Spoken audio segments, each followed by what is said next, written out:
So this video is going to be showing you how to network Dental Studio, and this computer will be acting as our server. So the first thing we need to do is determine what drive will contain the Dental Studio database.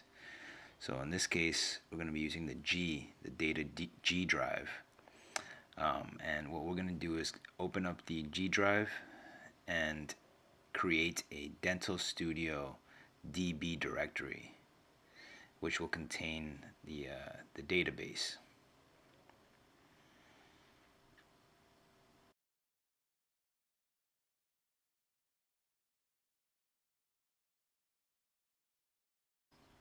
So once we finish creating our Dental Studio DB folder, we're gonna go ahead and share that on the network, and we're gonna make sure to give everyone full control of the shared directory. Very important because you can avoid headaches later on by giving full permissions to everyone, every user on the network.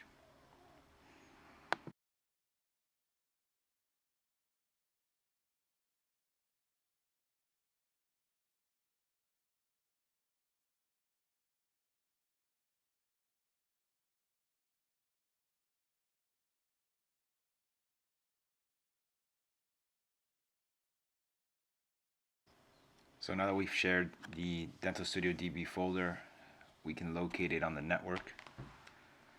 So just gonna look for the computer that we're on now, which is the server, but you can do this step on any other computer. You should be able to do this step on any computer on the network. Locate the Dental Studio DB shared folder, and we're gonna map network drive. So we can map the network drive any letter we choose. For this example, I will choose the letter X for X-ray. So I'm going to make sure it reconnects at all times, and now we've created an X drive, which is a map network drive on this computer. And obviously you're going to be doing this on every workstation. Okay, the next step would be to go ahead and open up Dental Studio.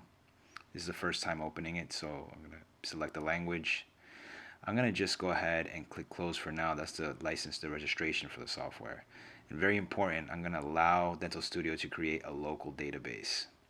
So the first time we're opening, we allow Dental Studio to create that local database.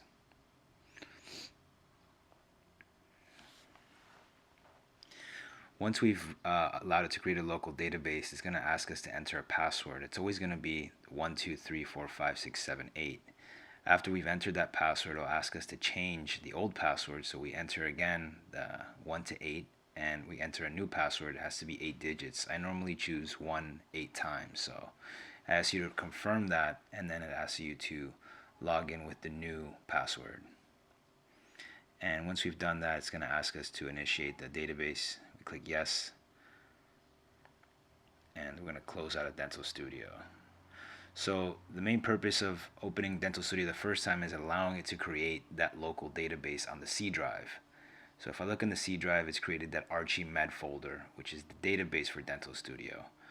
What we would do next is copy the ArchiMed folder into the shared directory we've made earlier, which is called Dental Studio DB. So with Dental Studio closed, I'm going to go ahead and copy the ArchiMed folder in the C drive, and I'm going to paste that onto the network folder that we've created, or the network drive, X in this case.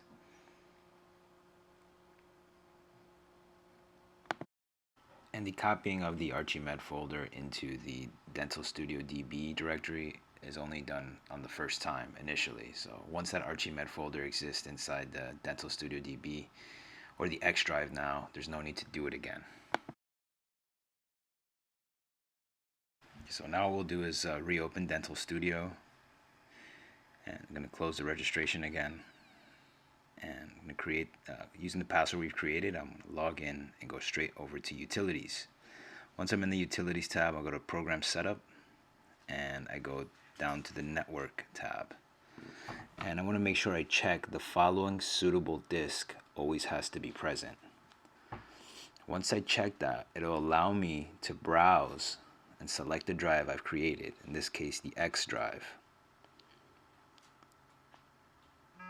So what we're doing is confirming that that drive must always be present when we open up Dental Studio. You go ahead and click OK. And one more very important note is we're going to go back to program setup, and on the main tab we're going to uncheck automatically connect any new drive detected on the computer. If we don't uncheck this, what will happen is any disk drive that we insert into the computer, Dental Studio will automatically create a database in, and we don't want that. So we want to make sure we always uncheck that, whether it's a local setup or a network setup. And we're just again confirming that our settings are saved to always use the X drive. The next thing we'll do is hit the gray bar underneath the software to show us what database we're currently using. So we're currently still using the C drive, and that's the main drive on the software because we haven't restarted yet. So once we restart the software, what will happen is two things. It'll first locate the X drive that we've asked it to always locate when we open Dental Studio, but it'll also work off of the C drive, the local drive. So what we have to do is switch over the directory. So we're logging in again with the password we've created. I'm going to click that gray bar underneath, and now we have two databases. So the first thing we'll do is we right click on the X drive and we assign that as the primary drive, and then we right click on the C drive and we disconnect the drive. So now when we restart the software, we should only have one drive, which is our X drive. So we're just going to confirm that.